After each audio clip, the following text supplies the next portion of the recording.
আসসালামু আলাইকুম বন্ধুরা, সবাইকে সিস্টার্স কিচেনে স্বাগতম। আবারও একটি নতুন ভিডিও নিয়ে আপনাদের মাঝে চলে এসেছি।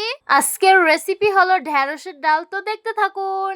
প্রথমে একটা ফ্রাই প্যান নিয়েছি, ধুয়ে রাখা মসুর ডালগুলো দিয়ে দিব, কুচিয়ে রাখা পেঁয়াজগুলো দিয়ে দিব, কুচিয়ে রাখা মরিচগুলো দিয়ে দিব, পরিমাণ মতো সয়াবিন তেল দিয়ে দিব, স্বাদ মতো লবণ দিয়ে দিব, সামান্য আদা রসুন বাটা দিয়ে দিব, 1 চামচ হলুদ মরিচের গুঁড়ো দিয়ে দিব। তারপর সব উপকরণগুলো হাতের সাহায্যে খুব ভালোভাবে মেখে নিব। যতক্ষণ না পেঁয়াজ মরিচের আলাদা একটা সুঘ্রাণ আসছে ততক্ষণ পর্যন্ত এটাকে মেখে নিব। ডালগুলোকে সুন্দর করে ধুয়ে নিয়েছি, এখন পরিমাণ মতো পানি দিয়ে দিব।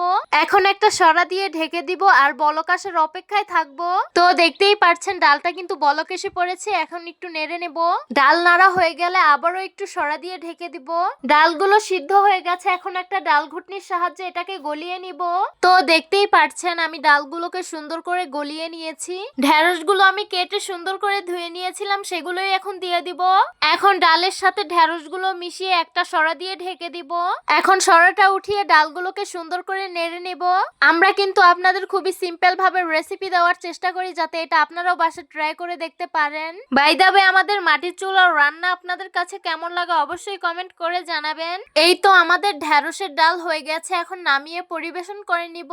এই তো গরম গরম ঢেঁড়সের ডাল পরিবেশন করে নিলাম। দেখতে খুবই লোভনীয় লাগছে আর খেতে কিন্তু খুবই সুস্বাদু হয়েছে।